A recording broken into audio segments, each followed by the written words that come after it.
Қайырлы кеш. Оче шапалақ жоқ. Мне надо нормальные аплодисменты. Қайырлы кеш.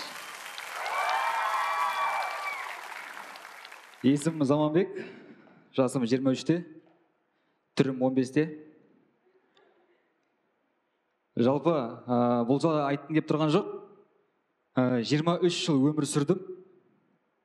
Ештеңе істеген жоқпын. Үйім жоқ, машинам жоқ, квартирам жоқ, походу менде ми жоқ. Осының бәрін істеу үшін. Менің достарым бар, тура мен сияқты, ақшалар жоқ. Бірақ олар Инстаграмда, мы не богаты, но кайфуем как депутаты дейді. Ойбай! 1000 теңге ақша сұрайтын депутатты көрген жоқпын мен. Одан кейін андай видеолар бар. Бірінші денсаулық болсын, қалғанын сатып аламыз. Болмай бара жатса тартып аламыз дейді. Ойбай! Проездге тиын таппай жүрген балалар ғой негізі. Жалпы мен осылардың барлығын көріп, жетістікке жеткім келді. Жетістікке жету үшін не істеу керек? Әрекет ету керек. Әрекет еттім. Кітаптар сатып алдым. Нәтижесінде просто сатып алдым. Оказывается, оны оқу керек екен. Жалпы менің кітап оқуға желаниям жоқ, бірақ қыздарды зерттеуге желаниям бар. Мен андай қыздарды түсінбеймін. Мен танымайтын адамдармен таныспаймын дейді. Қалай түсінсе болады соны? Сонда сіз танитын адамдармен ғана танысасыз ба?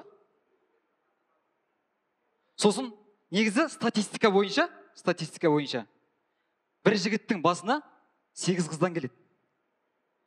Неге біз арттарынан жүгіру керекпіз олардың? Дұрыс па жігіттер? Мен соған жыным келеді. Мен өз-өзіме жыным келеді жалпы. Неге жыным келеді? Себебі мен обед кеткенде ұйықтаймын. Араларыңда обед кеткенде ұйықтайтындар бар ма? Базар жоқ. Тәрбиелісіңдер ғой, базар жоқ. Оны неге айттым мен?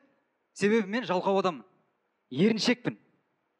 Ертең істейікші. Ертең деген сөзді көп айтам. До того көп айтам, мен туылатын жылы роддомда.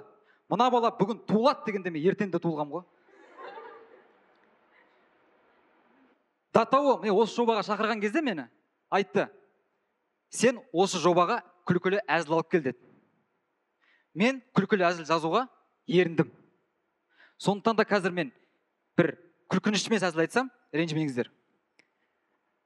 Әрбір секунд сенің алтын уақытың, әрбір сәт сенің бақытың.